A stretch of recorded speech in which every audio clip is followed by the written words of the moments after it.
তারপরে মাংসটা রান্না করছি। আমার সমস্ত রান্না হয়ে গেছে, সকালে খাওয়া দাওয়া হয়ে গেছে কমপ্লিট।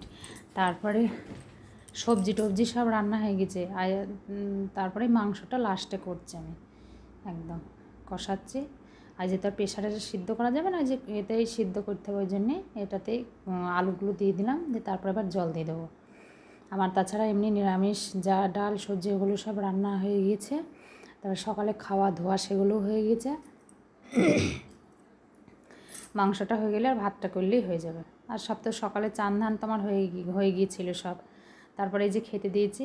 আর যা ডাইনিং টেবিলে দিইনি, এই ঘরেই দিয়েছি, কারণ এই ঘরে এসিটা চলছে। আর যা গরম, ওইখানে বললো খেতে পারবে না, ওই জন্যে এই ঘরেই খেতে বসেছে তিনজন। মানে সকলেই খাবে পরপর, এরা তিনজন আগে খেয়ে খাওয়া দাওয়া করে নেবে, তারপরে আবার দিদি এরা সব বসবে।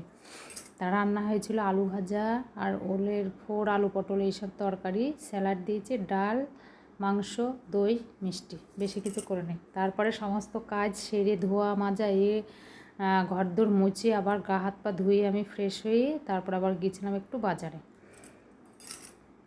কেনাকাটা করতে।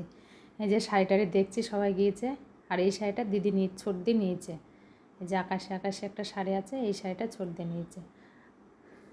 এটা পছন্দ হয়েছে, এইটা নিয়েছে। তার শাড়িটারি দেখি তারপর আবার বাড়ি চলে এসেছিলাম। বাড়ি এসে একটুখানি গিয়েছিলাম ঘুরে, ওই দোকান থেকে ঘুরেই চলে এসেছিলাম, টুকটাক কেনাকাটা ছিল। তারপরে ওদের এই জামা আর প্যান্টগুলো আমাদের ও গিয়েছিলো, আর ওর ওরা গিয়েছিলো, গিয়ে কিনে এনেছিলো পছন্দ করে। এই যে ওরা দেখছে, আমি হচ্ছে দেখি কেমন হয়েছে, গায়ে ঠিকঠাক হয়েছে কিনা সেটা দেখলাম পরে। তা ভিডিওটা এইটুকুই। যদি ভালো লাগে অবশ্যই লাইক, কমেন্ট, শেয়ার এবং সাবস্ক্রাইব করে দেবেন। ওকে, বাই।